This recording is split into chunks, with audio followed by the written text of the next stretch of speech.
You currently locked into the coldest podcast in the land. It's your boy, B Jones, a.k.a. Bolo, and you know when I'm pulling up to the porch. I can't pull up without my dog.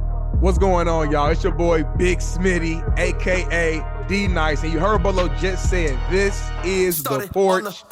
Welcome. We back again, baby. How you doing, Bolo? Man, I'm blessed, favored. Hey, 10 toes down. Another day, another dollar, brother. How you feeling?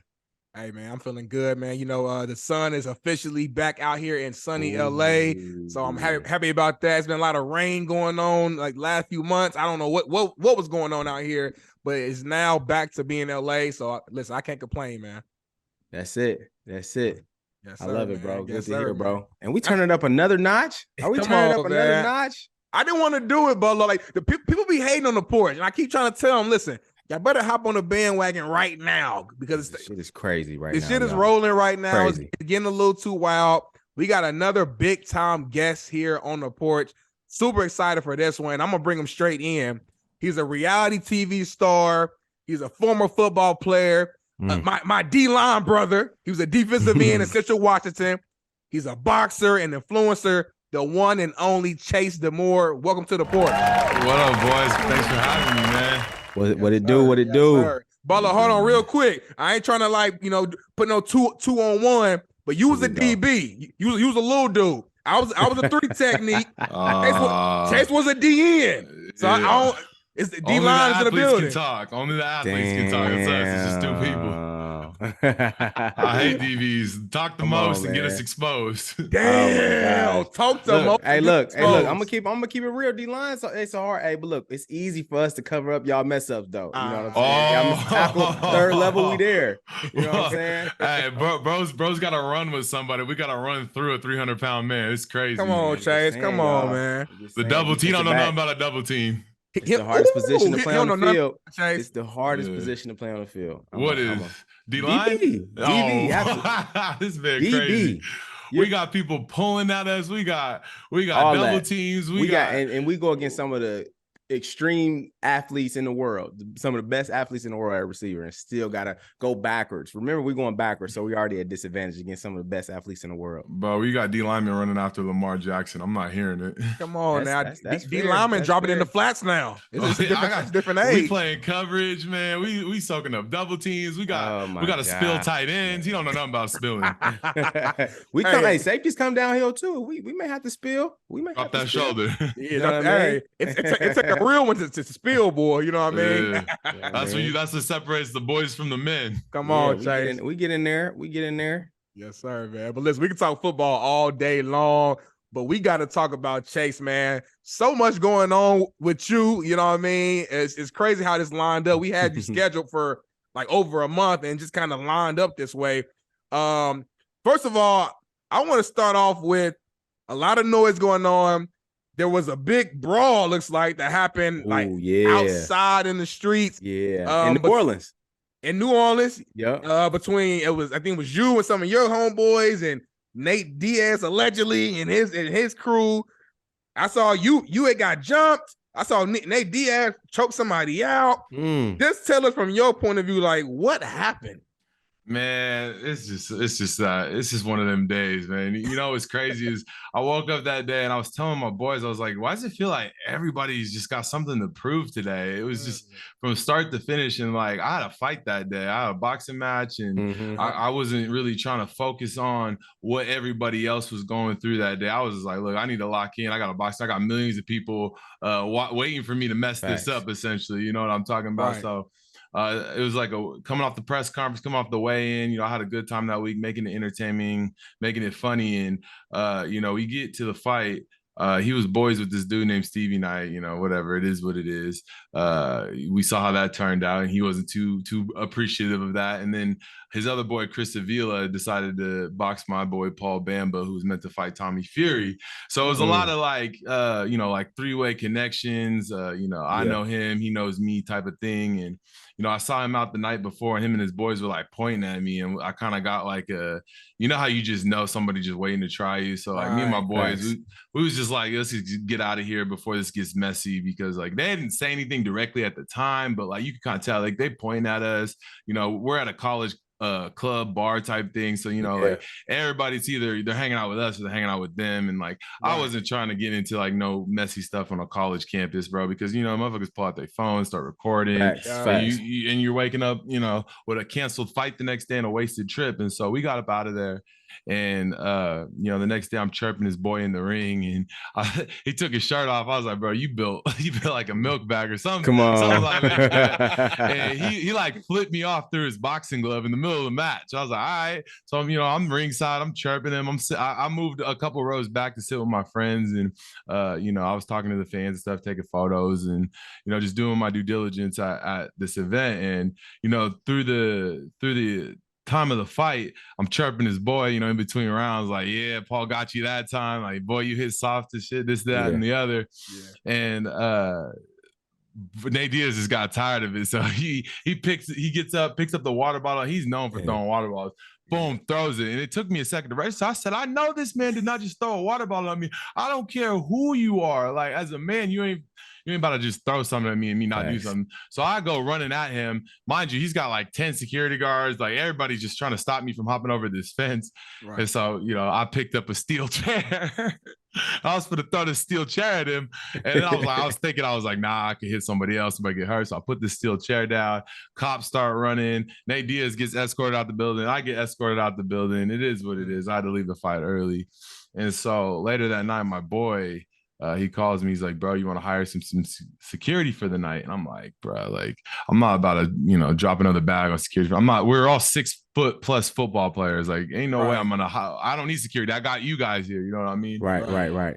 And so it goes back to like when I said like that day, everybody felt like somebody had something to prove. And so I told my boys, I was like, look, if y'all scared, y'all can stay here, but I'm gonna go out. Like, bro, like I just lost in the most ridiculous way possible. Like, I don't know if you guys saw the fight, but we saw it, and we're gonna dive into that next. Yeah, right. So I was like, I'm gonna go out. I'm gonna have a good time. It is what it is. I got my peoples here.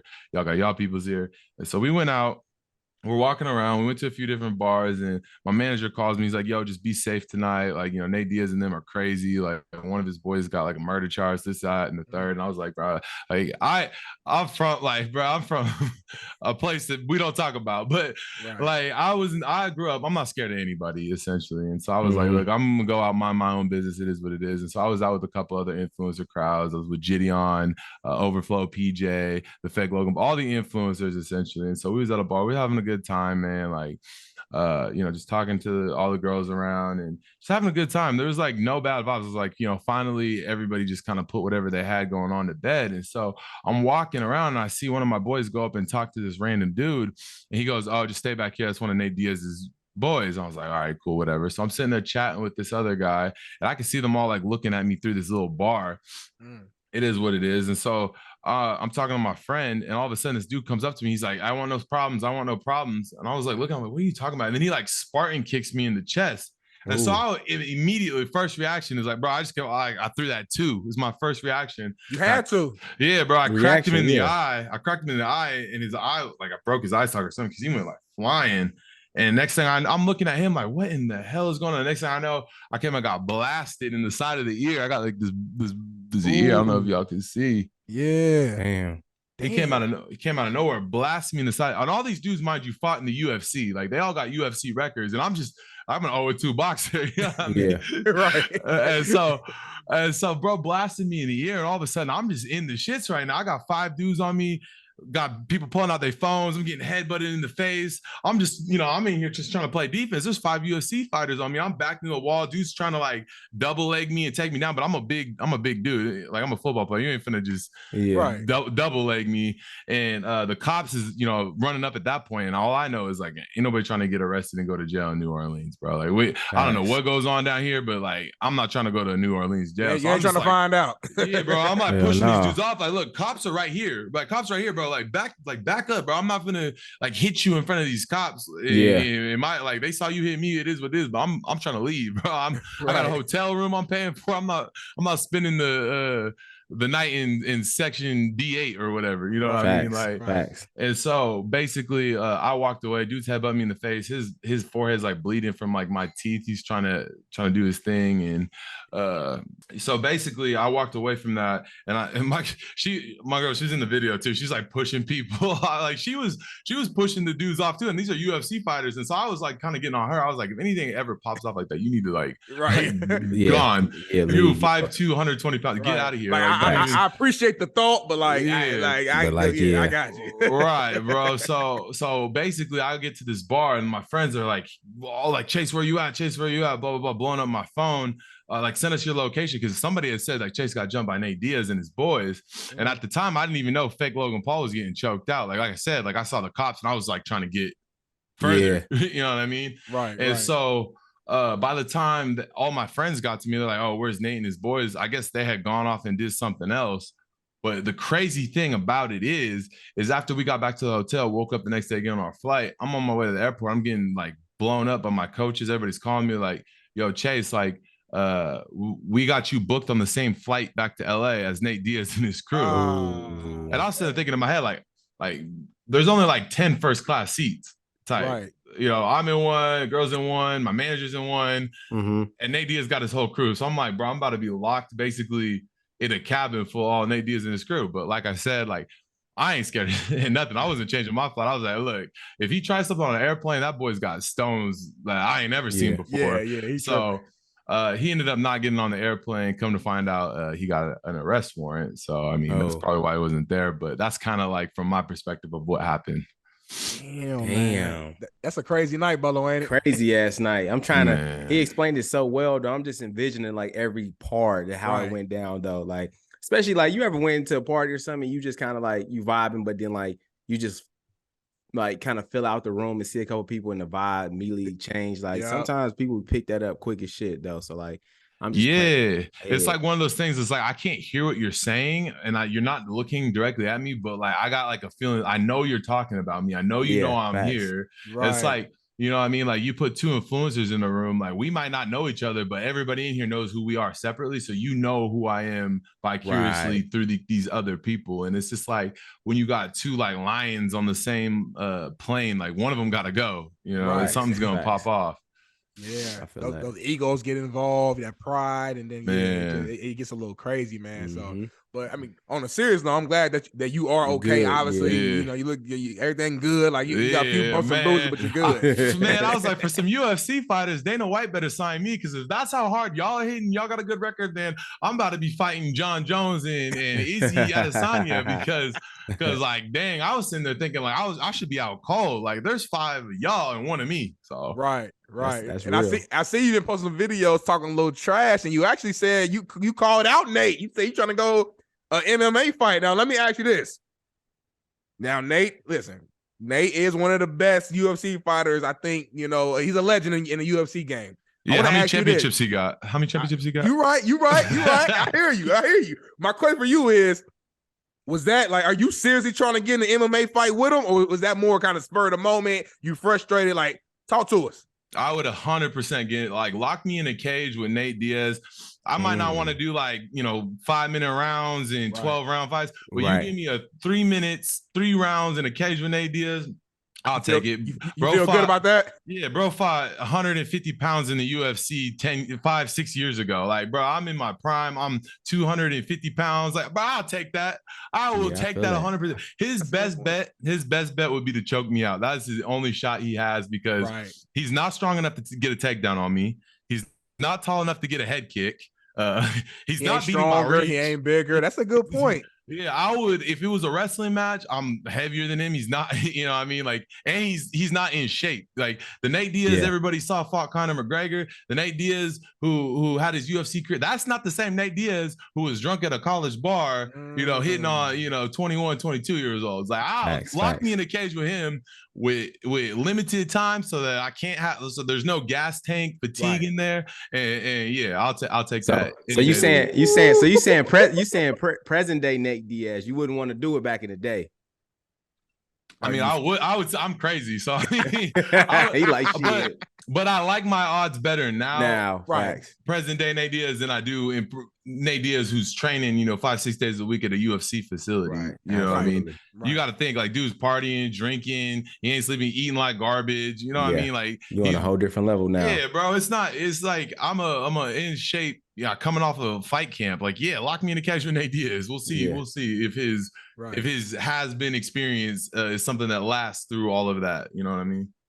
That'd be the same right now. You played football, but if I line you up against, a wide receiver right now, are you covering him? Oh, that's a good point, Bolo. That is very, are you covering him or not? I ain't gonna dodge no smoke. I ain't gonna dodge no smoke.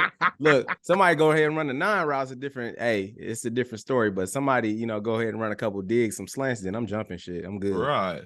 But if you was in your prime and somebody try, you say you can't guard you. Say, I can guard you, locking you down. Yeah, that's bruh, yeah. But they call me the penitentiary. Like, bro, I'm a felony, bro. I be locking people up. You know what I mean? Like Bolo Island. Yeah. Bro. You know what I mean? It's different. It's not the same. And I would say the same thing, from the D-line aspect. Like, obviously, like I'm just coming off I was in the USFL last year, even when I go into these camps and I go into playing football, it takes me a week or so to acclimate to playing football again because I do other things outside of that. You know what I mean? So right, I feel that. So obviously we know a lot of athletes. You know what I'm saying, and obviously you have tapped into a lot of different type of athletics as far as boxing, football. Like those are 2 different sports in their own right, but I think that also comes with a different type of confidence too.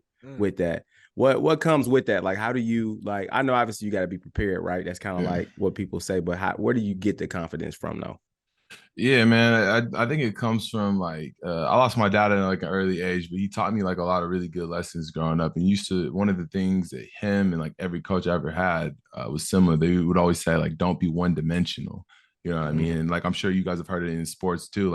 If the only thing you good at is covering the 9 route, then you need to learn to come downhill too. Or if the only thing you're good at is taking a double team, then you need to learn how to spill too. Don't be just a one trick Andy. And I think that, I kind of took that personal because where I grow up, not a lot of kids are really doing anything in their lives. They're in jail or, they're working at, the local 7-Eleven, whatever it is. And I think that I always had this chip on my shoulder where it was watching these great athletes like Cam Newton and Richard Sherman, who were these overconfident people and that had a lot going for them. And they brought a lot of traction to them. And I was why can't I transition all of my passions into other things, if that makes sense? In high school, I played, baseball, track. I was a state wrestler, got a state medal from that. Football, I did all these things. Why can't I take exactly what I was doing there and just continue doing it in my adult life if I'm in the same, if not better shape now? And a lot of people don't know this, but, not only have I, gone pro and done it in football, I've also done it in boxing. I've also had, a tryout with the WWE. So I've done it with wrestling. I've had, opportunities to even go play basketball overseas. So, technically I've gone pro in every sport that I've ever played. And it wasn't because I was the greatest ever, but it's because I would tell myself when I wake up every day that I'm going to be the greatest ever and I'm going to work at this thing despite everybody telling me this is not possible. And I would have this envision in my head is what's realistic for, my 3rd grade teacher is not the same as realistic for me. Bro, no offense to my 3rd grade teacher, but he wasn't missing meals. He wasn't, bouncing from home to home. He had a toothbrush every night to brush his teeth. You know what I mean? No offense to him, but bro, you teach me and I'm going to teach you that I don't have to be a teacher when I'm 30 years old. So fact. Man, damn, that's beautiful, man. Honestly, I think for our listeners too, who might have went through trials and tribulations growing up or going through things now, man, I think the power of the tongue, the power of your mind as well, you know what I'm saying? It just kind of blocking out the negative noise and outside noise of what other people might think, and you being your ultimate and your biggest cheerleader, you know what I'm saying, within yourself. You said you wake up in the morning and you look in the mirror and you say that you can do it, you know what I'm saying? And even if it might sound crazy to others, that having that mindset is going to lead to higher highs than you would have had if you didn't have that mindset. Even if you don't achieve something to the highest level that you might have thought you would, you're still going to probably hit higher levels just because of your mindset. So I think that's just a good teaching moment, you know what I'm saying? And you talk about also just, how your childhood and your tough kind of beginnings and losing your father at a young age and things like that. It seems like those that tough upbringing kind of molded you into who you are today, and kind of made you to this person who's like, I don't care what it is, I'm not scared of no opportunity, no man, no woman. I'm gonna go for it. You know what I'm saying?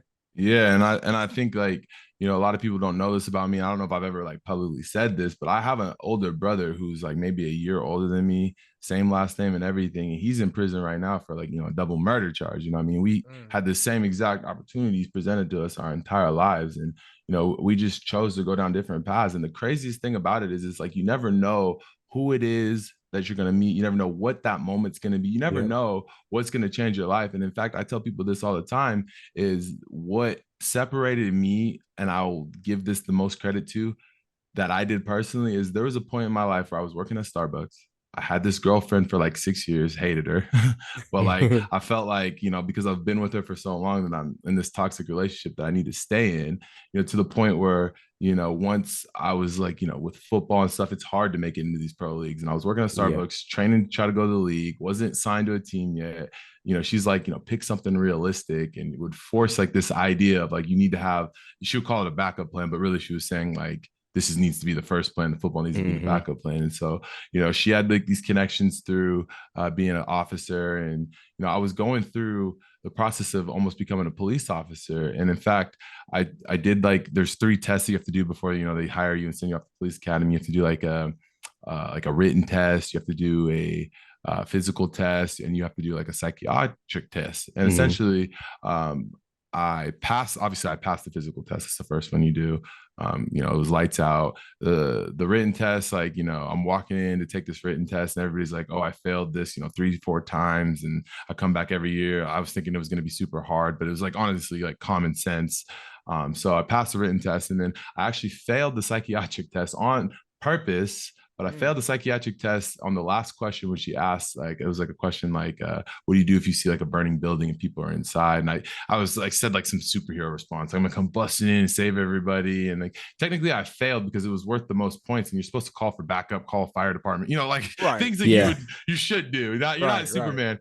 And like, you know, they passed me anyways. And, you know, she sends me an email. She's like, okay, like, we're going to ship you off to police academy. This is your departure date. And I'm sitting there thinking in my head, like, you know, once I go to police academy, there's no more training for football. There's none of this social media stuff. There's none of this. And when the day before I was shipped off to police academy, I was training on the field. I was doing like some ladder drills and stuff. And I sat there, and I think I had like a one-on-one with my pops, with God. I was like, I don't think this is what I'm meant to do. Like, in my head, I'm like, this is not like it feels like it's being given to me and forced to me. And I'm like, it's like, it's tempting. Like, this is the easy basket. Just take the apple. Just take the apple and eat it. It's right there. But maybe you'll get this, but like probably not. But like, the apple's right there, and you could have job security, and like, you know, you can make your relationship work and all this. And I just remember, like, at that moment, I was like, nah, like, I'm not ever gonna. I would rather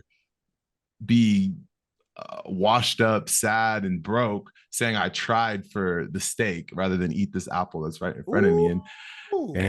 And I pushed the apple away. You know, I called and broke up with my girlfriend 6 years. She thought I lost my mind. I moved all my stuff out that day, was sleeping in my car. Like, I called the police academy. I was like, I'm not coming. Like, I quit my job at Starbucks and drove 20 something hours straight to Arizona to go figure it out. And along the way there, I just happened to stop at this, my boy, he lived in this town in Weed, California. And I stopped there, and I went in there to visit him, use the bathroom, eat some food, get out of my car for a bit, take a shower.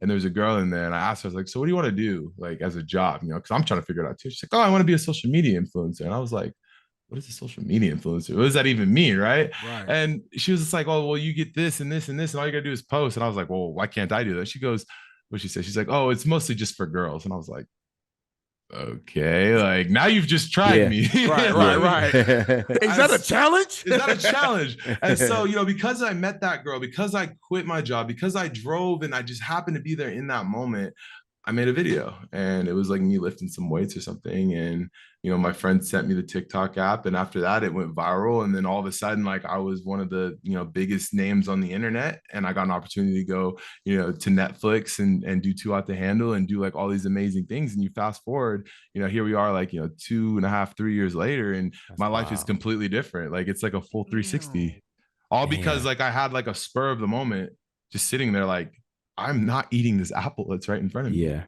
That's heavy. That's heavy shit. Because remember, D-Mel, yes, we was talking about how God ain't about to continue to give you stuff if you already got a full load. You got to drop some stuff off first before he hand you some new stuff. That's you feel deep. me? So, you didn't take that apple, you let your lady go. You know what I mean? You gave up on the police thing. You took that drive. Like, that's God literally saying, I'm about to direct you another path and hit you with another bag. Because now, you know what I'm saying? And everybody looking at you like you lost your mind. You quit. You made yourself homeless, and now you don't have a source of income or a girlfriend anymore. Oh yeah, people thought I lost my mind. I was like, nah. I think I'm reinventing myself. They say when you listen to God, though, a lot of times people do think you crazy because it doesn't seem like your route, your path, whatever doesn't seem. It's not their way. It ain't their way. You know what I'm saying? And a lot of times their disbelief or their lack of confidence in themselves, they pour that on you. Because they think they can't do something, so they gonna automatically say, you can't do that, or that don't make sense. You know what I'm saying? That's bro. I'm over here inspired right now. I didn't know the podcast was even gonna get. It always finds its way. It always finds its way. It always happens naturally, bro. I just think it's so cool that, like, you just so happen to stop at your homie's house, and just so happen that this girl, his girlfriend or whatever, was there, and just so happened y'all had this conversation. Right. Because like without all that stuff, you may not be an influencer. You may not be where you are today. And that can't be by accident. You know what I'm saying? There's no way. I might be writing citations on the highway. You know what I'm saying? No shit, damn, man. So Chase, let me ask you this, Lo. So obviously, I mean, 2 to 3 years, right, to blow up like you did, that's a quick turnaround. So how has life changed for you, like as a person, like just kind of being in the mix now? And now it's like, you can't really go too many places without somebody knowing who you are.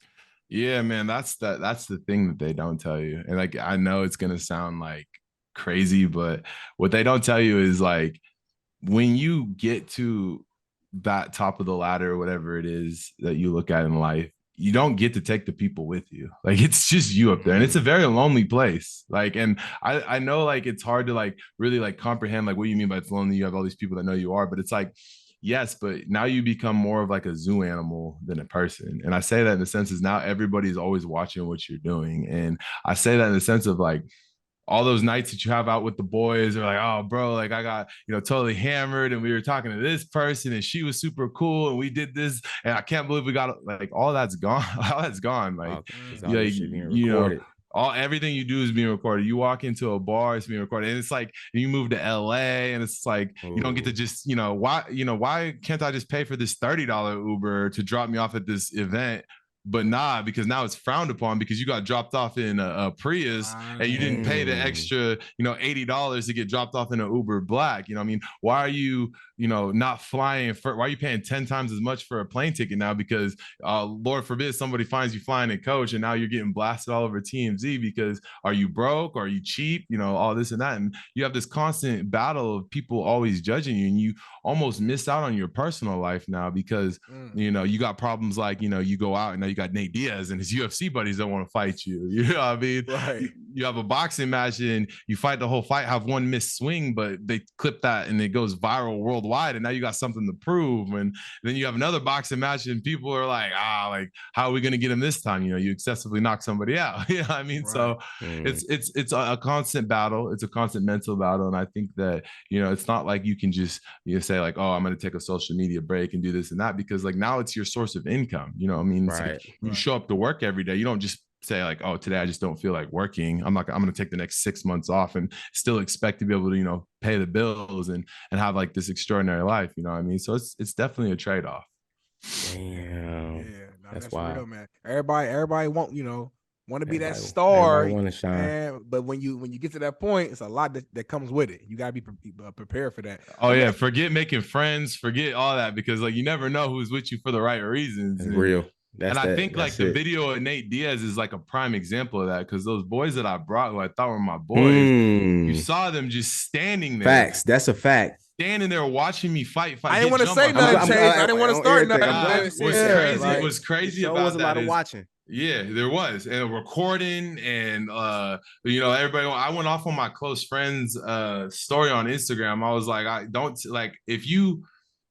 First of all, let me backtrack a little bit. I went off on them at breakfast the next morning because like it takes you a second to really like comprehend like what it is that happened. You know what I mean? At first, like we're going on about the night. Let's finish having a good night. Everybody's cool. Then I wake up the next day and I got people on the internet asking me like, why are my boys just standing there watching me get jumped? And these are the same boys like, you know, I'm flying out, putting in hotels, putting on with girls, putting on my boat, and they're watching me just get jumped because they're scared to fight. And I asked each one of them, I was like, so what did you do during the fight? And one of them was like, oh, Chase, I threw a punch and I did this and I did that. And so after I asked them, I pulled up the video and I froze framed the video on each and every one of them that were standing there. And I said, is this you? Is this you? And I did it in front of everybody. So there was no confusion. And I told them, I was like, if you guys think I'm an asshole for doing this, then I'm really sorry about it. But like, I need to address this. So when the internet asks me why you guys are just standing there, I know what to tell them. You know what I mean? I'm not, don't like, if you're a sheep, I don't have a problem with you being a sheep. It's kind of like in football. If you're a quarterback, don't tell me you're an offensive lineman and then I put you there to block and you can't block. You know what I mean? Keep that red jersey on. Yeah, keep the red jersey on. I still like you. I still need you. But don't be telling me that you're throwing punches. You know what I mean? Don't say like you're a wolf and then I take you on the hunt and you're a sheep. You know what I mean? Like that's what I told them. And you know, it's a prime example of like what happens when you become famous. Is everybody want to be your friend when you're winning, but when it's time, when some shit pop off with the smoke. Exactly. I had one of the 5 dudes that I brought was stomping it, didn't ask no questions.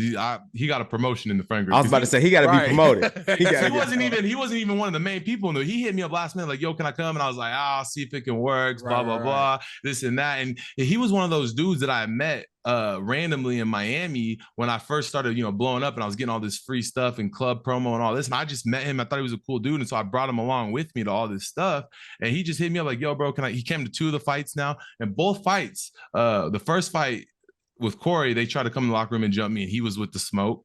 He didn't make it to the second fight. I had armed security at that one, so nothing really took place. The third fight, he was there. He lost to Yeezy stomping the dude out. And I was like, bro, you just got to promote any fight you getting paid for, because those are the type of people you need to have around you that are your friend. But when shit pops off, they're also there at the end of the day too. Facts. That's real, man. Facts. And it was crazy too, because like I posted the video of my girl pushing somebody, and I was like, I got my 5'3" girl here, 120 pounds, pushing UFC fighters, and y'all just standing there like watching. I couldn't even picture myself. I'm with my homies, and when I'm getting jumped, like I don't care, fuck how you feel. I don't care if you're nervous, scared. Those are normal emotions, whatever. Your boy's getting jumped, getting whooped. Like, you gotta do something. It is what it is. I don't know. That doesn't make sense to me. And like, if you think about it, like if I wasn't as big as I was, or if like I would have like they would have took me down, like something where they could like stomp on my head, like could have been bad. I could have really been like messed up. I could have been worse than a black eye and a bruised ear. You know what I mean? I'm just like, bro. And this was the kicker. This will be your title of your video. I asked them. I said, why'd you guys not fight? And one of them looked me in my face as serious as possible and said, Chase, we're pretty boys. Whoa, they was light skinned, wasn't they?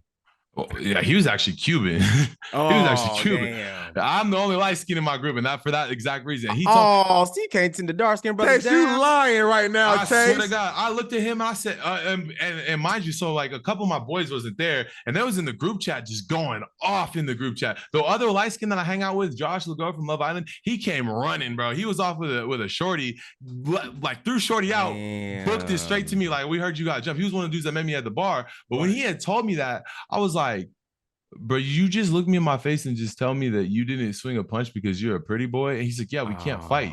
And I was like, it don't matter if you could, like, you could grab, you could tackle, like, you're a football player. Nah, bro, I'm pissed off, bro. That's damn near like on some, like, was he being sarcastic? Like, I'm damn near pissed off. Dead ass. He said, we're pretty boys.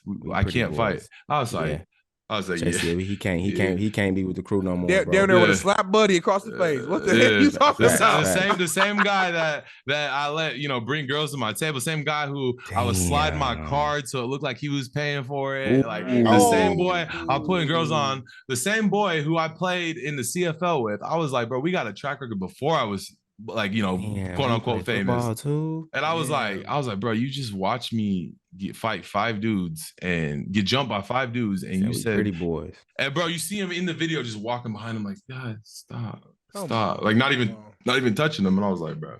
Well, hey, the next time he want to go on that private flight with you, you a pretty boy. Pretty boys don't get you opportunity. We put Pretty Boys in Frontier. coach. yeah, Pretty Boys fly Spirit. Yeah, for real.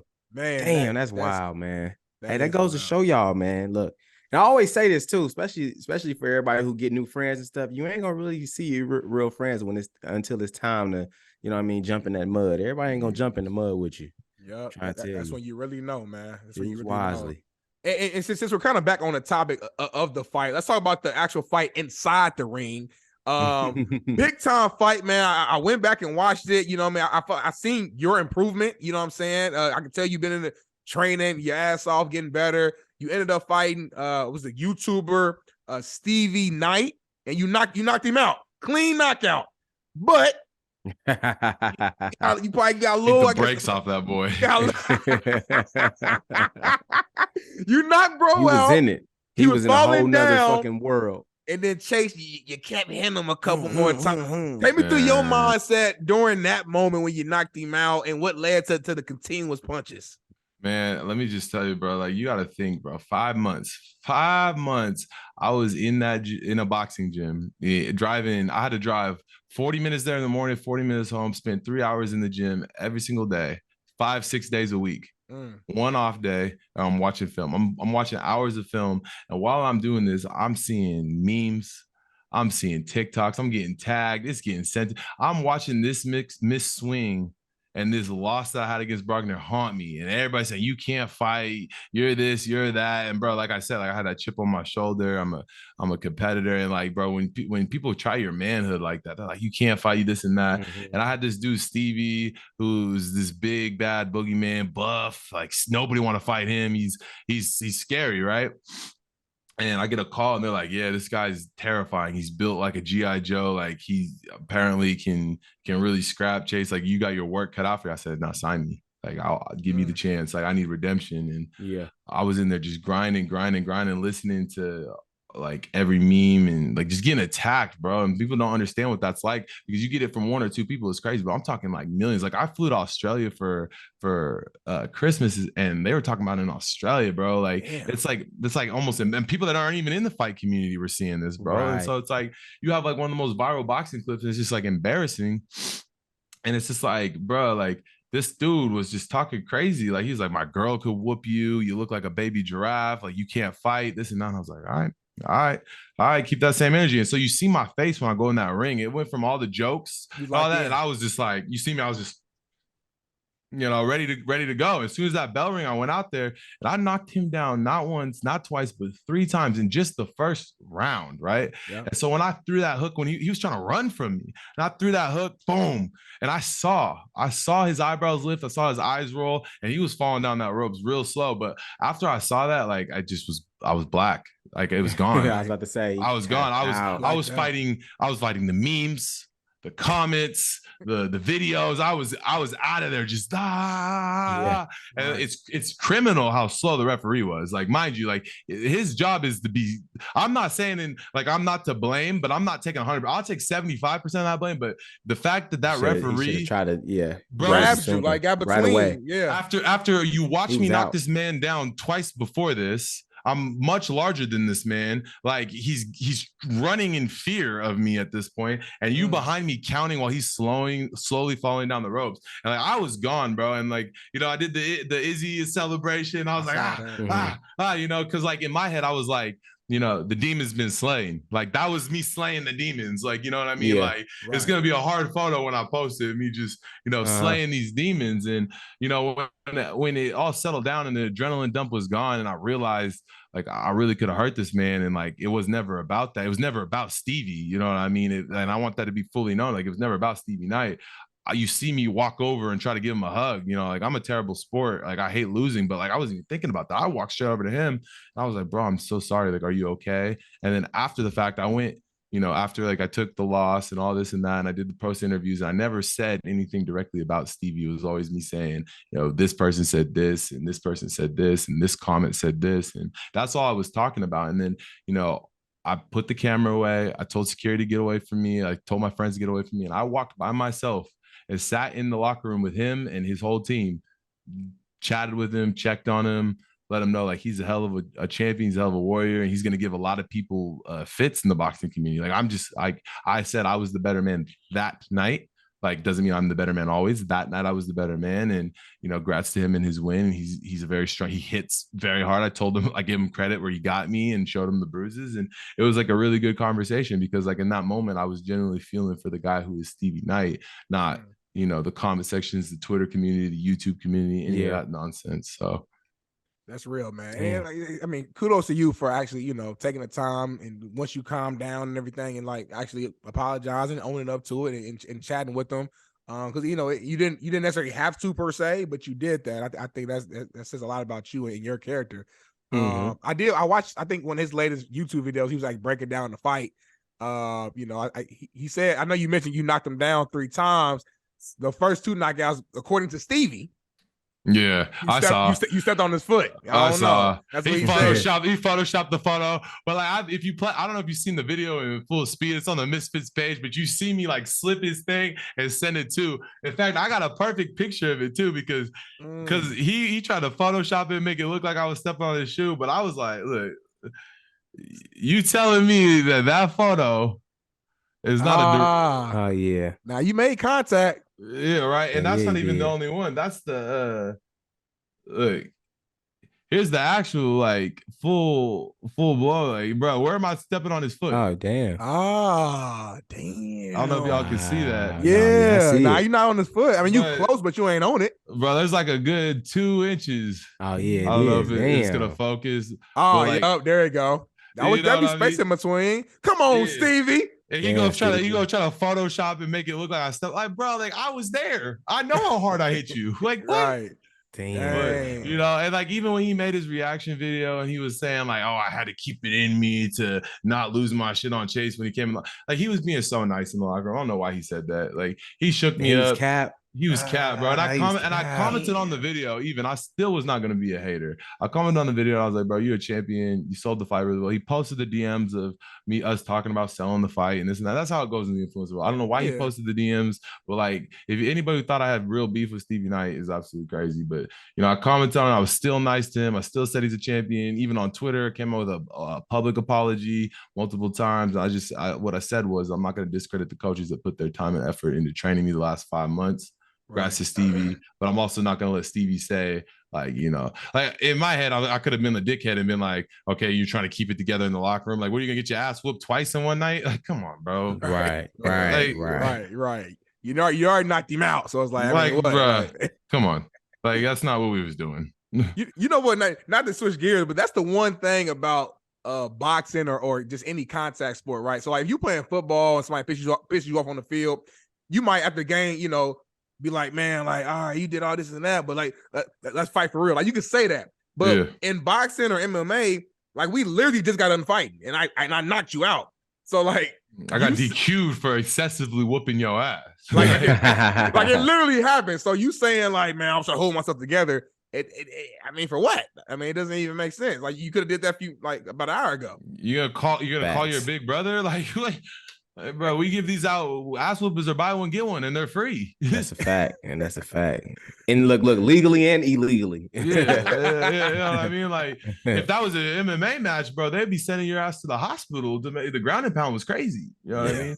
But like I said, like I never like, if you look at the video, even I left the comment up and everything, and I was like, bro, like, you're a good dude, you're a humble dude, you're an honest dude. I like everything about you. You're a champion. Like, I'm not gonna badmouth you because like I have a lot of respect for anybody that'll step into a boxing ring, because most cats just run their mouth. Nobody really about it. You know what I mean? Right. Yeah. It takes a lot of courage in the ring.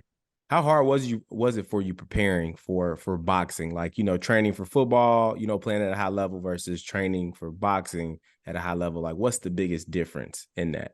Yeah, bro, I would say the biggest difference is that cardio, man, because you got to develop muscles that you don't use. Like, I know people will be like, oh, I've grown up street fighting, I've been in this fight and that. Most of those fights are like quick, like quick. Yeah. 20 seconds. 20 seconds. It felt long as hell though, didn't it? Long though. Right. A fight, you were in there 3 minutes, 5 to 12 times, depending on how quick, unless you're going to sleep or he's going to sleep. Nobody's coming to break it up. There's no principal breaking you up. There's no cops. There's like you and him are locked in a cage essentially. So you develop like muscles in your shoulders that you didn't have from working that jab. You unlock muscles. And I would say like my first fight, I made like a lot of funny videos because I was having fun with it. But really behind the scenes, I was like shitting myself. I was like, bruh, like I could really go in there. I've never been knocked out. I was watching videos of dudes that were, paralyzed after boxing. All the worst case scenarios when you Google like, oh, I have a cough today. What does that mean? And then Google says you got lung cancer or something. I was looking at like worst case scenarios. And so like, I remember like, I was just telling myself like, I'm bigger, fast, strong, bigger, fast, strong, bigger, fast, strong. And like, when I'm walking out there, bro, that's the loneliest walk. That first fight you take, that walkout is the loneliest walk you take. Cause your coaches go off, everybody, your friends go off, your girl goes off, like everybody's watching at this point. They got their phones out, and it's just you and this man about to fight. There's nobody in the way. You could get embarrassed, you could get knocked out, you could get seriously hurt, and like the training, you can rely on your training, but a lot of the times, you listen to Mike Tyson talk, like your heart and your muscles and your nerves and stuff when you're going out there, that makes you more tired than the actual fight. So it doesn't matter how much training you did. If you were already like your heart's going crazy by the time you get in the ring, you damn near already lost the fight. That's real. That's the point of the ring walk music. Is the ring walk music supposed to calm you down? A lot of people don't know that. That's the whole point of the ring walk. When you play your song and stuff, it's supposed to calm you down when you're walking out there. So like when I was training for this last fight, I was listening to classical music. I was listening to Ed Sheeran. I was listening to Rod Wave. Like I was listening to the most low maintenance music ever. And that's why in this last fight, when I did my walkout, I came up to the Pokemon theme song. It's just like, have fun with this, man. It's not that serious, and it helps you lock in. Yeah, that's real. I kind of like had that mental shift with football too. At first I used to be that guy where I felt like I had to be like real serious before the game, or if I wasn't, then I wasn't focused. But I learned that I started the game off a lot more stiff. So I'm like, you know what, man, I'm gonna be me. I prepared all week. I watched film. I had a great week of practice. Why the hell am I out here acting nervous? Like, let's go. So then I just became more loose, and I could joke before the game, turn the music on. You know what I mean? So that's a good point. You know what I mean? We turn it up. Yeah. That's the thing, because like you think about like practice, right? You probably ran 100 reps at practice, like going through the same stuff, and like, oh, that was a good play. That was a good. We probably have 20 good plays in practice, and you're saying like, bro, if I could just get one good play in the game, you call it a good game, right? You know what I mean? Like you just did it 20 times, like in 3 different team periods, 4 times last week. You know what I mean? You know what the difference was? You in the locker room, you were calm, you were relaxed, you ate some food. You're like, bro, I'm going to work essentially, and you get to the game and you practice like you play, essentially. And so if you switch up how you act when you go into the game versus how you act when you go into practice, you're not gonna play the same. It's real. That's a fact. That's a fact, man. Man, he dropping real game on the porch right now, man. So if the listeners on Caffeine or the people who tuning in through Apple, Spotify, whatever you listen in, make sure you taking down notes, because our guy Chase is dropping some real gems. I do want to transition real quick before we go to like our final segment and talk about your life as a reality TV star. I mean, you've been on Too Hot to Handle. You've been on one of the shows I know I liked a lot in Bolo as well. Perfect Match. Perfect Match. Let's talk about, first of all, the whole casting process of how you got on those shows, and then we'll follow up from there. All right, yeah. So, bro, like I said, it was like when I made that video on TikTok, flashback to when I ran into that girl in California. Yeah. I was doing like football content at the time, and like obviously I would do like light skin cringe stuff too every once in a while, because what I was trying to do is like not be one dimensional. I didn't want just a male audience. I didn't want to be on gym TikTok. I wanted be multidimensional. So like I was building up an audience of girls and boys, and I would tell myself, 10K followers a week is perfect. That's a lot of followers. 10,000 people, a lot of people. Right. I was growing at like 10K a week. I was like, this is perfect. And I would be sad if I was at like 9K, and I'd be like ecstatic if I was at 15K that week. But I'd be like, I gotta get to 10K next week. And so like there was a time where I was pumping out 4 or 5 videos a day. Like I was spending hours. Like I would wake up 3 a.m., get my workout in, spend all morning, afternoon, making content, different videos, just coming up with it in my head, looking at different trends. I don't know how I came up with half the ideas I did. I would just do it. I incorporated my face a lot because like I wanted people to have something to recognize. And then I would spend the evenings editing it. And then the next day, whilst I was doing it again, I was just posting these videos throughout the day. Like, okay, the first video is done. So now I'm going to post the first video from yesterday, et cetera, et cetera. And I did this so much that I got reached out to by Love Island. And I was like, oh, sick. Love Island's big show. This is going to help my social media following. Goes back to getting that 10K a day. And I was like, oh, this will boost me a lot. Right. And so I was in the cast process of Love Island doing all this and that. In the meantime, I had like this other like kind of fake show hit me up and like, yeah, this party's in paradise. Like, you know, we just want to record you partying with these girls. It looked like a spammy message. And they hit me up. Another one hit me up. I didn't follow up with either one of them because I was like, in my head, I'm like, I'm going on Love Island. Like, I don't have a plan B. Right. And it was weird because like in my head, I was like, I feel like I'm not going to get put on this show. But like I was like, every time I would talk to them, they're like, oh yeah, we love you, we're sending you to the next person, the next person, the next person. I was like, in my head, I was like, I'm getting sent like all the way through the line, and I just feel like I'm gonna get right to the finish line, and I'm just not gonna cross over for some reason. This is in my head. And so like just randomly I went back and I DM'd that other person, and I was like, is this for real? Because she had messaged me again, and she's like, oh yeah, it's for real, we'd love to hop on a call. And so she's like, can you do like right now? And I was like, all right, sure. So she calls me up. She's like, tell us about yourself. And I was just like over bragging. I was like, I thought it was fake. I was like, I'm the greatest ever. Like I'm 6'5", girls don't turn me down. And she was laughing, the UK girl laughing down on the phone. She's like, all right, perfect. That's all I needed to know. Brings me back later. She's like, I sent you off to the casting producers. I'm screaming your names to the heavens. They love you. They want to meet with you tomorrow. And I was like, okay. So I did the same thing again. And mind you, I'm still doing Love Island. I did this and I did this and I did this all the way up to, and I wasn't telling them about each other, all the way up to the point where I get a call from Love Island. They're like, hey, like we're not sending you out in the first batch. We want to send you out in the second batch. And I was like, there's that finish line that I'm talking about. And so I got taken off of the cat. They called me like the second week. They're like, hey, like, sorry to inform you, but we've decided to go in a different direction. We don't know why these things happen. But in my head, I was like already mentally prepared for it. And so like I reached back out to the other lady. I was like, hey, just to let you know, like I was casting for Love Island. They just took me off. So now I'm like 100% go for this show. And she's like, oh, that's perfect for us. Like, sorry about Love Island, but we would much rather have you on our show. And in my head, I was like, this show really wants me, so I'm going to go on it. Yeah. And so mind you, I'm still thinking this show is fake. So they call me up like, hey, we're going to send you Turks and Caicos. Your flight's booked for next Friday. And I'm like, okay, whatever. So like, I forget about it. I go and I'm at the bar with my buddies. And I get my phone's getting blown up. I check in and she's like, hey, sorry, Chase, but we have a driver at your house picking you up, ready to take you to an airport. But they said that you're not home. And I'm at the bar with my buddies. I was like, who is this? Like, Chase, you're supposed to be on an airplane right now headed to Turks and Caicos. And I was like, oh, that was for real. So I left. I was like, yeah, I'm just at the gym right now. I was like, lying like shit. I booked it home, threw a bunch of like t-shirts and stuff in my backpack, booked it to the airport. I was like, yeah, just let the driver know. Like I Ubered myself to the airport because I was at the gym and I was super busy. She's like, okay, yeah, fine. I get there. I left my wallet in the Uber. Damn. No ID. I call her up and I'm like, hey, I'm at the airport, but I don't have a way to get through because I don't have an ID. And she's like, and the only reason I knew I left my wallet is because when I go to check the bag, they forgot to pay for the checked bag. So I tried to pull out my debit card and pay for it. And that's when I like didn't have a debit card. And I was like, what am I supposed to do? She's like, oh, sorry, can you call the Uber driver? And I was like, I don't know if I'm going to get through. She's like, okay, let me just, check some stuff. And so she hangs up. She calls me back like 10 minutes later. She's like, hey, the Uber driver's on his way back to bring you your wallet. I was like, how did you get a hold to my Uber driver? Like, right. What network is this? Right. And so the guy, he shows up and he was like, yeah, I tried to, play dumb with her on the phone and said I didn't have it just to, wind her up. But there was a lot of like business people on that phone. They're pretty serious, like the head of Uber. And I was like, it's weird, bro. Whatever. Got my wallet, went through, and I'm on the airplane. I'm bumping music.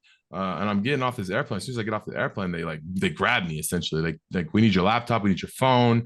I'm blindfolded. They throw me into this van, and I'm like, bro, like I just got abducted. Like the last person I listened to is Ed Sheeran. Like, bro, So they didn't give you insight on none of this. All this stuff is like fresh. They blindfolded you? What the? Blindfold put me in the back of a white van, and it was driving me on this island outside of my country. I'm like, I'm the biggest dumbass in the world, bro. Like I just sold.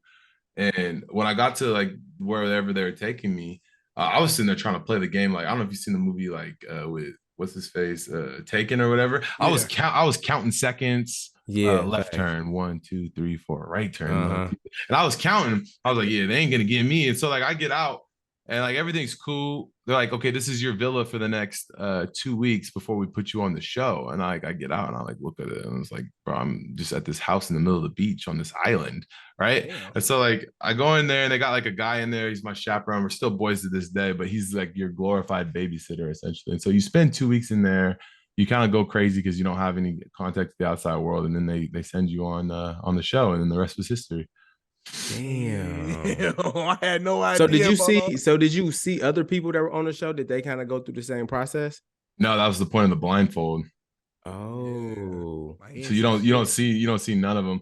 I saw one other guy at the airport, and I was like, you kind of look like a good looking dude. Like you could potentially be on it. I mean, we had the same paperwork, but like when I brought it up, they were like super shush about it. They're like, no. And then they blindfold you and they put you in the car and then you don't have anything. And they're like, yeah, we just can't let you see like where we're going and stuff like that. But I'm saying for like that 2 weeks though, like it was just you and the chaperone the whole time. Yeah, you and the chaperone. The only person that you see is like they'll send like a haircut lady.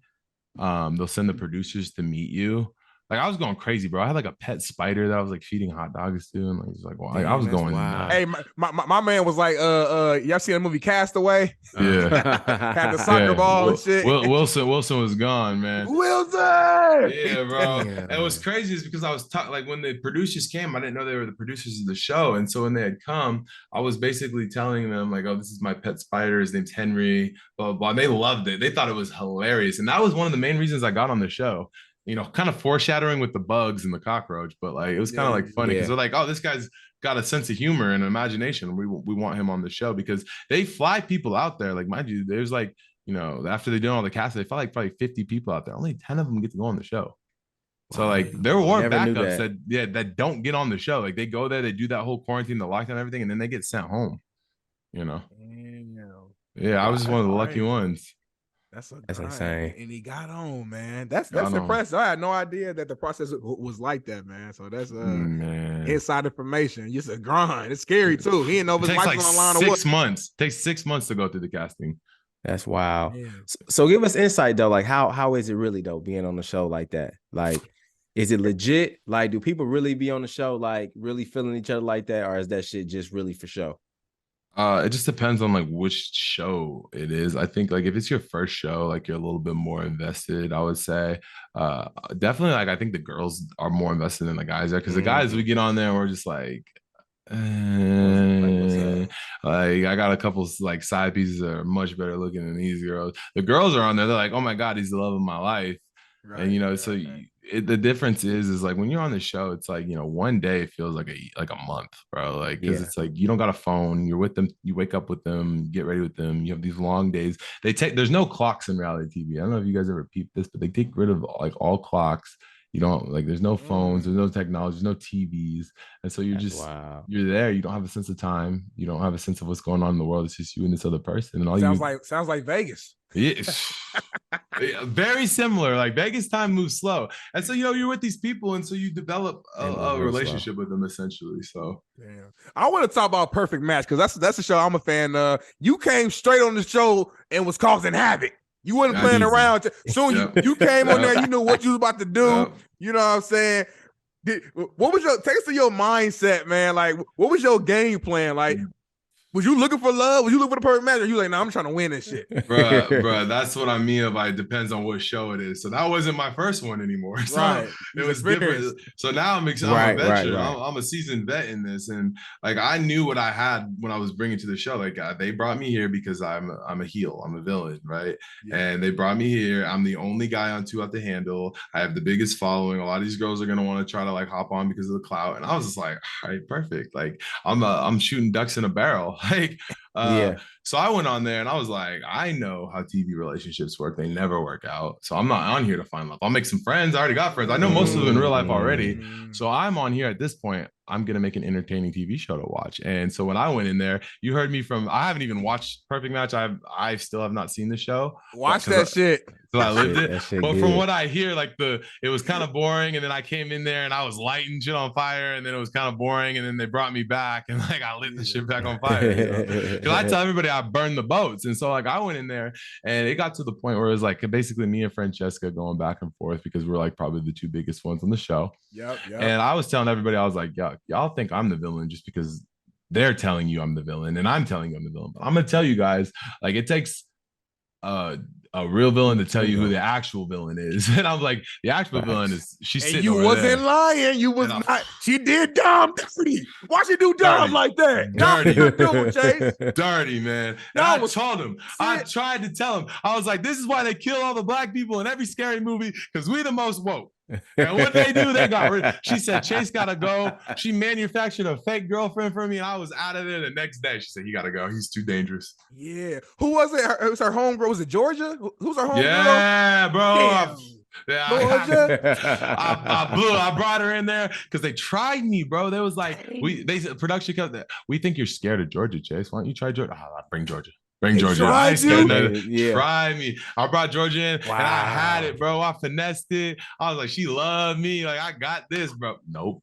You should have stayed with the sister and Sophie. She actually was feeling you. She was feeling I know. I was being manipulative as hell. But at least I was honest about it. I said, listen, I'm not gonna lie to you. Like, I'm very manipulative.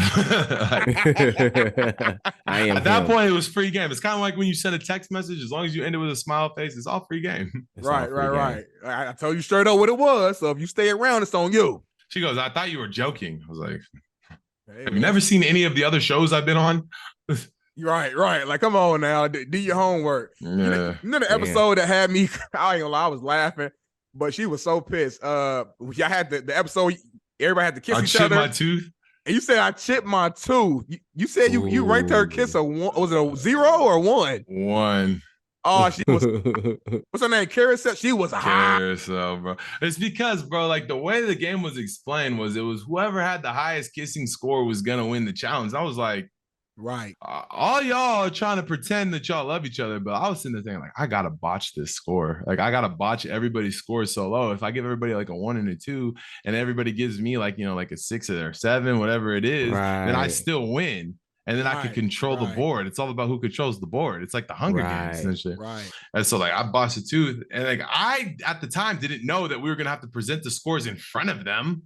And I was like, and at that point I was like, oh, shit. And so then when she came up, and I know she really liked me. Yeah, that's the problem. Because I had like conversations with her and stuff like that. And so once it came to that, I was like, yeah, and I was thinking, think fast on your feet, Chase. Yeah, I chipped my tooth, and I don't know why I said that. And then it cuts to me saying I didn't actually chip my tooth. But I don't know why I said that. But that's wow. But that's all I had. That's all I had. Because I was sitting there thinking, like, damn, like how the fuck he chip his tooth on a kiss? Like I've heard of bad kisses, but chip your tooth, like that's wow. Egregious. He was hot, man. But nah, shout out to you, man. You definitely like made the show way better. Like whether people loved you or hated you, they was watching. And that's what the TV show wants, That's the thing about shows is like in any show. That's why I always play the villain, because like any good show has a good villain. That's what makes it. You could have the best hero in the world. You could watch. Everybody know who Superman is, but the only villain that anybody knows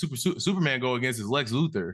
Right. You know what I mean? It's like there's a million villains in the Superman movies, but like you could play the role of like 5 people want to be the hero, or you're the only one that wants to be the villain. Both are gonna get shown equally.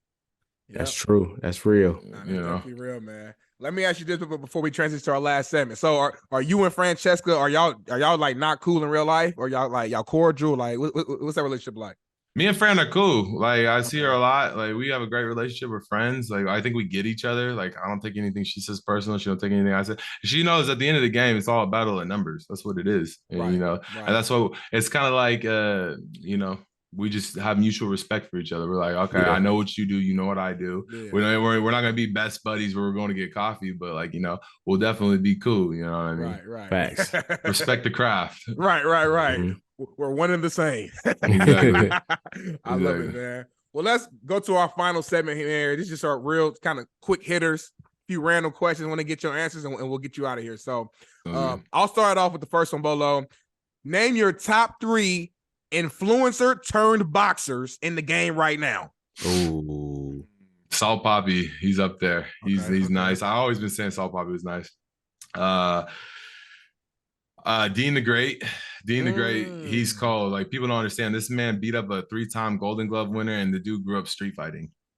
Ooh. Says a lot. It says a lot. Yeah, he's with it. And I'm gonna give it to King Kenny. I don't know if you guys know King Kenny, but he just fought in the Kingpin tournament. He fought on Misfits before. He lost on his last Misfits. He lost the belt because he was like a little bit of a slow pace, but in the Kingpin tournament, he was really throwing hands and combos. And I know a lot of people on these things, KSI, Jake Paul, Gibb, Austin, like, I'm not saying any of those people because I think they have big platforms, but I think like boxing wise for what their platform is, like those are my top 3. I love it, man. I like that. Because I ain't gonna lie, I came in thinking like, oh, he's definitely gonna say Jake. But Jake, like, nah, Paul, like, and it's all respect to Jake, but like you saying, there's some other people who their platform may not be as big, but from a true skill set standpoint, they're throwing them things, but like this. Yeah, exactly. If I make Dean the Great the same size as Jake Paul and erase both of their platforms, I think Dean the Great would win that boxing match. I like that. There it is. Shout to Dean the Great, man. Okay. We got next. You get the next one, Bolo? Yep. Okay, Chase. Describe your best cheat day meal. Ooh, okay. Bro, I'm a pizza fanatic, bro. Like, I eat pizza and I eat it even when I'm not on my cheat days because like I'm the type of person that has been convinced that pizza is healthy because what is it like with bread, carbs, cheese and protein. Veggies. Right. But I've also manufactured like a crust that's like chicken. So it's like, protein based. Whoa. Hold on. Time out. You can't just slide that in there and then slide back out. Yeah. My girl found a recipe where you can make pizza crust out of ground chicken. So basically what it is, it's like you shred up chicken, like canned chicken, rotisserie chicken, whatever it is. And you bake it with egg white and you flatten it and it makes like a doughy crust almost. And you build the pizza on it. So it's no carbs. It's just straight protein that you're eating. Wow. Send the recipe right now, man. This is breaking news to me, brother. Y'all know, Porch fan, y'all know I love food. Y'all know I eat all day long. Chicken crust for the pizza? Oh man. Invite me over, Chase, for dinner one. We gotta make it happen. But like if I'm having a cheat meal, man, like I'm a sweets guy, bro. I go crazy for the dessert. Like I'll eat a Costco cake, I'll eat ice cream on top of it. Bro, like a Pizookie, man. I'm a dessert. Like I like frozen desserts the most too. So like I go crazy for some dessert. That's kind of like my cheat thing. Everything else, like I just eat, like I'm not one of those people that's like, I gotta eat this and that. Like I eat so moderately, bro. Like if I want a burger and fries, I'm gonna eat a burger and fries. Sometimes I'll take off the top bun because I'm like, that's too much carb. Tastes the same. You know what I mean? Eat a couple of the French fries. Don't gotta smack the whole box. You know what I mean? You're not gonna see me in the McDonald's drive line, like, bro. Just like common sense. Yeah, facts. I feel that. Moderation, everything in moderation. Bolo, speaking of French fries, and I know this is a quick like. We gotta at least bring this one up, man, because like we got a segment we do typically called Porch News. We usually do it earlier in the show, but with you, we wanted to dive straight into everything you got going on. But there was an interesting topic, Bolo, that we had on the Porch News about French fries. I think that might be a cool transition just to get that one in before we close out the show. Facts, and it's wild, y'all. So obviously in Porch News, according to CNN Health, a recent study suggests that French fries may be linked to depression. So even if that's the case, we're talking about French fries. If they finally figure out that French fries is linked to depression, are we done with French fries? Do you think the world will be done with French fries? No. I'm not. I ain't gonna lie to you. I love French fries. I don't care if it's tater tots, steak fries, curly fries with the cheese, crinkle cut. Come on now. You know what else leads to depression? Just toxic relationships, San Francisco, Seattle, rainy days, cloudy beaches. But guess what? People still go to them. Go to them. Hey, I couldn't have said it better myself. You don't get no better than that, Bolo. Give me some fucking seasoned fries with some cheese on the side. Yeah, bro. I'll take that with a side of depression. Nice me too. Yeah, extra crispy too. Put some cheese on top. Right. Facts. I'll go find my happiness somewhere else. Right. Yeah, I can argue. I'm depressed when I'm not eating the French fries. Shit, what you talking about? He said what he said, and I meant that. Yeah. All right. Funny. Last one, Chase. Man, it's a fill in the blank. In 5 years, Chase will be blank. In 5 years, I'm going to be the biggest star the internet has to offer. I'm going to be bigger than Jake Paul. I'm going to have, my own gym. It's going to have a football facility and boxing facility in it. It's going to be a place for kids to come and, really just spend their time, do their homework. There's going to be computers, access. I have like this dream facility I want to build. I'm going to have, hopefully starting a family by then, because I'm going to be my 30th birthday. Yep. I'm going to be, financially. I'm already financially stable, but like I want to be to like the point where it's like, I don't want to worry about in 50 years if Instagram dries up, and right. Like I want to finish out my master's degree. Like there's a lot of stuff I want to do in the next 5 years. So hell yeah. I love that. He just put it all out to the universe, man. So the power of the tongue is powerful. It's in the universe. It's in the Porch universe. So it's going to happen. And Chase, man, it's been a great episode, man. I think we 100%. Went places that we didn't even plan to go. We appreciate you for being just open and sharing stuff from, from your childhood and giving us real good insight on all things you. This is your time to like shout out anything that you got going on, or let people know where they can find you. Anything you want to promote real quick, you can do that right now. I appreciate you guys for having me. It's been a blast. Great conversations. Anybody can find me at Chase DeMoor on all platforms. And yeah, man, just working. I got another TV show coming out here pretty soon. And, just starting my acting career and, just a lot of big things coming. So thank you guys for having me. Man, what a blessing. What a blessing, man. Chase, keep doing your thing. We appreciate you for pulling up to the porch, my bro. This is the Porch Podcast. Find us on all your listening platforms. There's no excuse to show your boys some love when it's pulling up to the porch. Yes, the Porch Podcast is where you'll find us on Instagram. So go ahead and give us a follow and go ahead and give us a few shares. Don't cost $1. Show love. But just remember, just make sure the best you is the best you. And we out. Peace. Started on the porch, that was where it all began. Had to put in work, every day we got it in. We chased all our dreams and now they can't believe it. We make it look easy, we achieving everything we needed. Now we undefeated. If we link, no it's only business. If we get to speak and leave them speechless. I did things for free but now it costs to see me. When you see me, you ain't gotta greet me. Just don't plot to sneak me, I'ma see it. I'ma stop and watch you lose and get defeated. What do we bleed? Came from the jungle, we humble but hungry and hunting to feed. People don't want us to leave. They love us and rush to the bus when we run in the streets, thinking we stunning the sea. We came from nothing to something, now up in the lead. Now we ain't coming in peace, hunting for blood and to crush everyone in the league. We got a reason, we put in work every day of the week, every month, every season. So many schemes, had to go hard for the team. We gave our all and succeeded, came from the deep end. Warming up pots, cooking ramen at times, that was all we was eating. Now we be feasting, 5-star restaurants every week. Whole team dripped in cloth and it's seamless. They looking hard when we step on the scene. Call us outcasts, we so fresh and so clean. Ain't about cash, please don't ask for a meeting. Just hit the stoop out the spaz on the beat. Nah, it ain't rude if you ask for the feet. Just play it cool when I tax you the fee. We need a pool in the back with a cord and a board that gon' jump off and splash for the heat. Live for the day cause the past can determine the future or where you gon' actually be. Keep staying present, our presence a blessing. It's all that we have and we actually need. I'm taking action with passion, detaching the ones who keep acting attached to leech. I am no pastor but actually preaching. Look up these lyrics and actually read. That was where it all began. Had to put in work, every day we got it in. We chased all our dreams and now they can't believe it. We make it look easy, we achieving everything we needed. Now we undefeated. If we link, no it's only business. If